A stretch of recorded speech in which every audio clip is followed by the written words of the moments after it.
মধ্যপ্রাচ্যে চলমান উত্তেজনার প্রেক্ষাপটে একটি বড় প্রশ্ন বারবার উঠে আসছে, ইরানের কোন শহরগুলো পারমাণবিক বা কৌশলগত হামলার সবচেয়ে বড় ঝুঁকিতে রয়েছে এবং কেন এগুলোই সম্ভাব্য লক্ষ্য হতে পারে ইরান, ইসরায়েল এবং যুক্তরাষ্ট্রের সংঘাতে।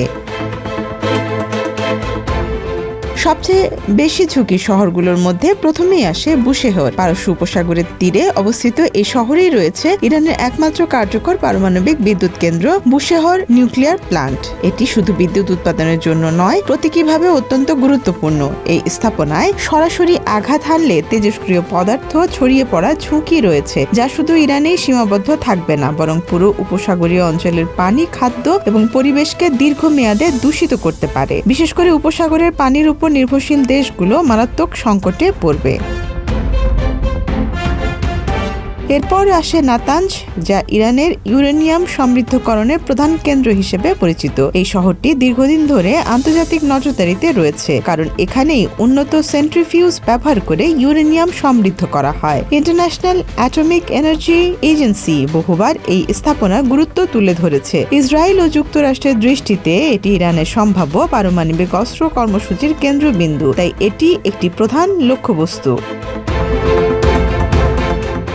ইস্পাহান শহরও সমানভাবে গুরুত্বপূর্ণ। এটি ইরানের বৃহত্তম পারমাণবিক গবেষণা কমপ্লেক্স, যেখানে জ্বালানি উৎপাদন, রূপান্তর এবং বিভিন্ন গবেষণা কার্যক্রম পরিচালিত হয়। এখানে আঘাত হানলে ইরানের পুরো পারমাণবিক সরবরাহ চেইন ভেঙে পড়তে পারে, যদিও তা স্থায়ীভাবে থামানো কঠিন, কারণ ইরানের কাছে প্রযুক্তি ও জ্ঞান দুইই আছে।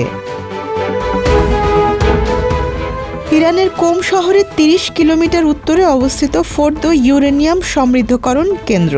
ফোর্দো, যা পাহাড়ের গভীরে নির্মিত একটি অত্যন্ত সুরক্ষিত স্থাপনা, সম্ভবত সবচেয়ে কঠিন লক্ষ্য। এটি এমনভাবে নির্মিত যে সাধারণ বোমা দিয়ে ধ্বংস করা প্রায় অসম্ভব। এই কারণে যুক্তরাষ্ট্র ছাড়া অন্য কোনো দেশের পক্ষে এটিকে পুরোপুরি ধ্বংস করা কঠিন বলে মনে করা হয়। এখানে উচ্চমাত্রায় সমৃদ্ধ ইউরেনিয়াম সংরক্ষণ করা হয়, যা এটিকে আরও কৌশলগতভাবে গুরুত্বপূর্ণ করে তোলে।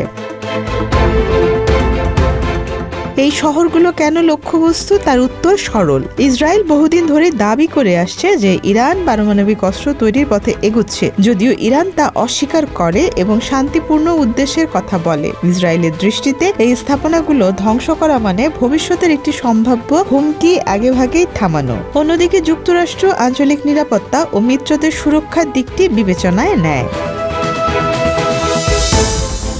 ইরানও বসে নেই, তারা তাদের গুরুত্বপূর্ণ স্থাপনাগুলো ভূগর্ভস্থ করেছে, উন্নত এয়ার ডিফেন্স সিস্টেম স্থাপন করেছে এবং কিছু ক্ষেত্রে গুরুত্বপূর্ণ যন্ত্রপাতি আগেই সরিয়ে ফেলার কৌশল নিয়েছে। এছাড়া তারা বিকেন্দ্রীকরণ নীতি অনুসরণ করছে, অর্থাৎ এক জায়গায় আঘাত এলেও পুরো কর্মসূচি বন্ধ হয়ে না যায় সে ব্যবস্থা রাখা হয়েছে।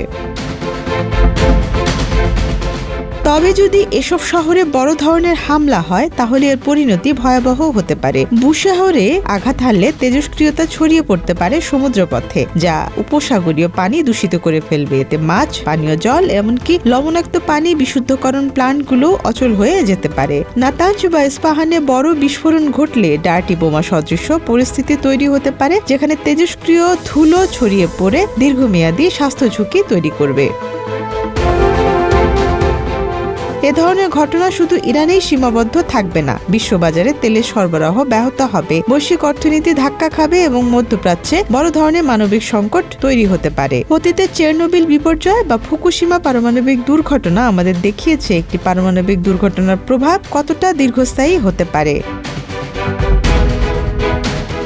শেষ প্রশ্নটি সবচেয়ে কঠিন। এমন ধ্বংস হলে ইরান কি তা সামাল দিতে পারবে? বাস্তবতা হলো, সীমিত আকারে ক্ষতি হলে ইরান হয়তো দ্রুত পুনর্গঠন করতে পারবে, কারণ তাদের প্রযুক্তিগত সক্ষমতা আছে। কিন্তু যদি বড় ধরনের তেজস্ক্রিয় বিপর্যয় ঘটে, তাহলে তা কোনো একক দেশের পক্ষে সামাল দেয়া প্রায় অসম্ভব। তখন আন্তর্জাতিক সহায়তা ছাড়া পরিস্থিতির নিয়ন্ত্রণে আনা কঠিন হবে। ইরানের শহরগুলো শুধু সামরিক লক্ষ্য নয়, এগুলো মানব সভ্যতার জন্য সম্ভাব্য বিপর্যয়ের কেন্দ্রবিন্দু। তাই এসব স্থাপনায় যে কোনো হামলা শুধু একটি দেশের বিরুদ্ধে নয়, বরং পুরো অঞ্চলের ভবিষ্যতের উপর আঘাত হানতে পারে। Desk report, Dhaka express.